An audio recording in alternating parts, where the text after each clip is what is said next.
তেন্তে আজি আমি ইয়াতে চাওঁ শিকিম আমি চুটি নিয়মেৰে হৰণ কৰিবলৈ।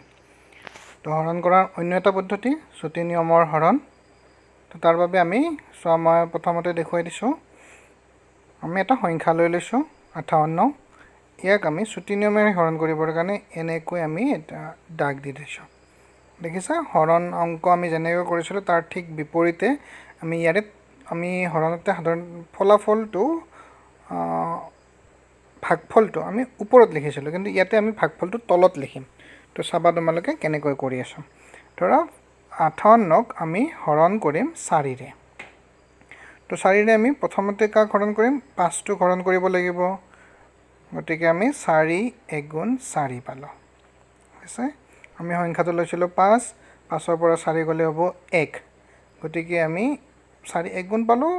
ভাগফল হিচাপত ভাগফলত লিখিম আমি 1টো ক'ত লিখিম? 5ৰ ঠিক এই তলতে। তাৰপিছত এই 1টো আমি যিটো বাকী ৰৈ গৈছে, বাকী ৰৈ যোৱা 1টো আমি 8ৰ ঠিক এই ওপৰতে আমি লিখি দিম। মানে আমি এইটো জানাৰ কাৰণে যে আমাৰ 5ৰ পৰা 4 গ'ল, 1 থাকিল, 1টো আমাৰ 8ৰ লগত যোগ হৈ যাব।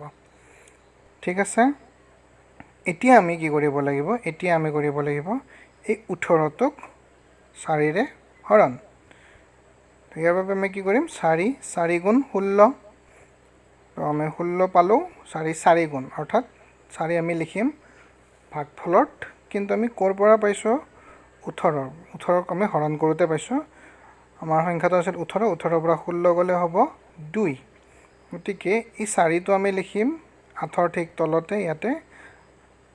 তো আমি লিখি দিওঁ, 1টো আমাৰ উঠাই দিলোঁ। তো এতিয়া প্ৰয়োজন নাই।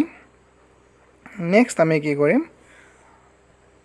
এই যিটো 2 আছে, 2টো আমি 14 পালোঁ ভাগফল, তাৰ ওচৰলৈ লৈ যাম আমি। ঠিক আছে, লৈ আহিলোঁ 2টো, আৰু ইয়াত মাজত এটা বিয়োগ চিন দি দিলোঁ। তুমি গম পালা এতিয়া তোমালোকে আমাৰ উত্তৰটো ওলাই গ'ল। অংকটো হৈ গ'ল। ভাগফল পালোঁ আমি 14 আৰু ভাগশেষ পালোঁ 2। তেনেদৰে চুটি নিয়মেৰে আমি হৰণ অংক কৰিব পাৰোঁ। নেক্সট আৰু এটা অংক লৈ আমি চাওঁ। চুটি নিয়মৰ হৰণ কৰা আমি আৰু এটা অংক কৰিম চুটি নিয়মেৰে। সংখ্যা এটা লৈছোঁ 1368। ইয়াক আমি হৰণ কৰিম এতিয়া 5ৰে। ঠিক আছে, চোৱা, প্ৰথম আমি 1টোক হৰণ কৰিব লাগিব, হয়নে? 1কটো 5ৰে হৰণ নাযায়। গতিকে আমি কি কৰিব লাগিব? সেইবাবে আমি ইয়াতে এটা শূন্য বহুৱাই দিম। ঠিক আছে, আমি প্ৰথম কাম ইয়াতে এটা শূন্য বহুৱাই দিলোঁ। তাৰপিছত আমি কি কৰিম এতিয়া? এই 13টো দুটা সংখ্যা লৈ লওঁ আমি। 13 হ'ল। এই 13টোক আমি 5ৰে এতিয়া হৰণ কৰিম। আমি জানো যে 5 দুগুণ 10। আমি হৰণ কৰিছোঁ কি হওক? 13ক। তো 13ৰ পৰা 10 গ'লে থাকিব আমাৰ হাতত 3। গতিকে এই 2টো আমি বহুৱাই দিম ইয়াতে, আৰু এই 3টো বহুৱাই দিম আমি এই 6ৰ ঠিক কাষতে। ঠিক আছে, 3টো আমাৰ ৰৈ গ'ল যিহেতু। নেক্সট আমি এতিয়া কৰিব লাগিব 36। 36ক আমি হৰণ কৰিব লাগিব 5ৰে। তো আমি জানো যে 5 7 গুণ 35। আমি হৰণ কৰিছিলোঁ 36ক। 36ৰ পৰা 35 গ'লে থাকিল আমাৰ হাতত 1। গতিকে এই 7টো আমি বহুৱাই দিম 6ৰ ঠিক তলতে ইয়াতে, আৰু এই 1টো আমি বহুৱাই দিম 8ৰ ঠিক কাষতে। ঠিক আছে, চোৱা, তো এনেদৰে আমি বহুৱাই দিলোঁ। তো আগৰ 3টো মুচি দিলোঁ তাৰ ঠাইত। তো এইখিনি ইয়ালৈকে হ'ল। এইবাৰ আমি কৰিম কি? 18ক আমি হৰণ কৰিম 5ৰে। তো আমি জানো যে 5 3 গুণ 15।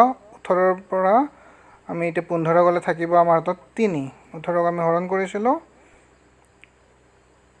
ঠিক আছে, এই 3টো আমি বহুৱাই দিম 8ৰ ঠিক তলতে ইয়াতে, আৰু এই 3টো আমি লৈ যাম। নেক্সট আমাৰ হাতত এই 3টো থাকি গ'ল। এই 3টো আমি এতিয়া ইয়ালৈ লৈ যাম, ইয়াৰ ওচৰলৈ। আমি ওচৰলৈ লৈ আহোঁ। তাৰপিছত মাজতে এটা বিয়োগ চিন দি দিছোঁ, অৰ্থাৎ এইটো আমাৰ বাকী ৰৈ গ'ল। এতিয়া চোৱা, এই যিটো আমাৰ বাওঁ হাতৰ শূন্য, এই শূন্যটোৰ আমাৰ প্ৰয়োজন নাই, কাৰণ বাওঁহাতে থকা সংখ্যা এটাৰ বাওঁহাতে যদি আমাৰ শূন্য থাকে তাৰ মূল্য নাথাকে। গতিকে এই শূন্যটো আমি আঁতৰাই দিছোঁ।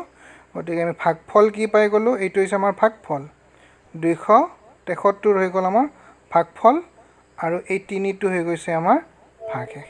তো এনেদৰে আমি চুটি নিয়মৰ হৰণ অংকবোৰ কৰিব পাৰোঁ। তো তোমালোকেও ঘৰত এনেদৰে অংকবোৰ প্ৰেক্টিছ কৰিবা। ঠিক আছে, থেংক ইউ।